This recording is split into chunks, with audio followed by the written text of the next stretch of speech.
Racism is found everywhere. In schools, law enforcement, sports, even in our own government. But in an age where our world is constantly growing and developing, racism is being found in more places, such as technology.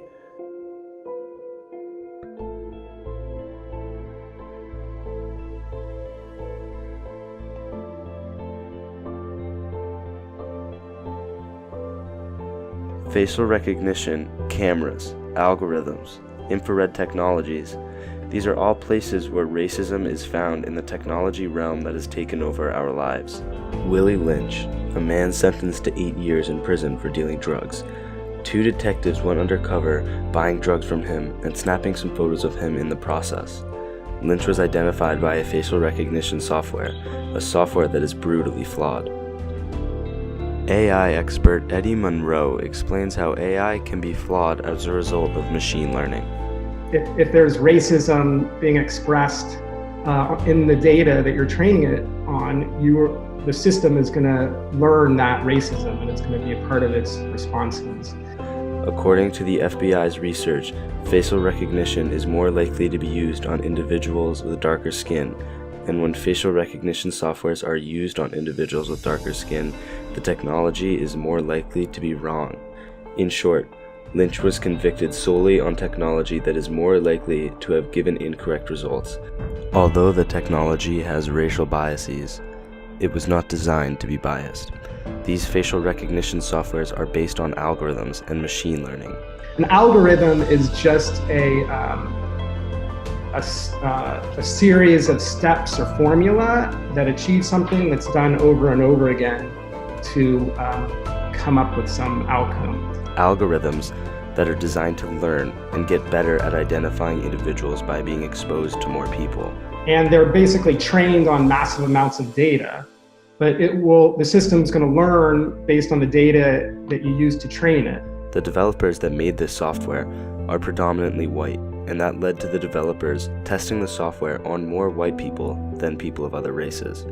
This testing of mostly white people made the software better at identifying white people than people of other races, which led to the software being more likely to be incorrect when faced with a black person. These facial recognition softwares are often very similar to each other. To save time, code libraries for facial recognition are shared like off-the-shelf parts. Many computer vision projects share the same code. Any bias in the system propagates widely and implants a coded gaze. This coded gaze Joy is talking about is essentially the discrimination or bias embedded within code. The coded gaze can perpetuate throughout facial recognition code because of the discriminatory algorithms that are shared widely between AI companies. To solve this problem, companies need to focus on testing their technologies on all races and genders before they release them to the public.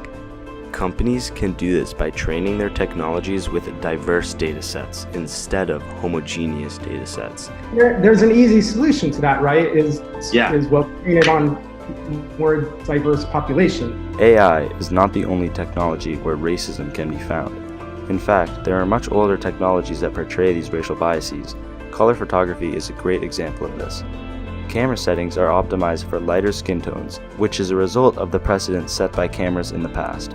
The Shirley card, a color card for the camera company Kodak, is a picture of a white woman, which became the exemplar for skin tones in film photography in the 1940s.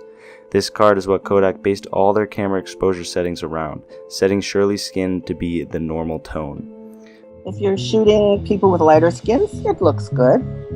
If you're shooting people with darker skins, it doesn't look so good. If you're shooting mixed race in the same screen, then we see the real problems. For decades, black individuals have been underexposed in these film photos, and white individuals were shown perfectly. Camera settings were optimized for lighter skin tones as a result of the Shirley card. It wasn't until the 1970s that this problem was addressed. Companies that were advertising different kinds of wood furnitures were complaining that Kodak film did not render the difference between dark-grained wood and light-grained wood.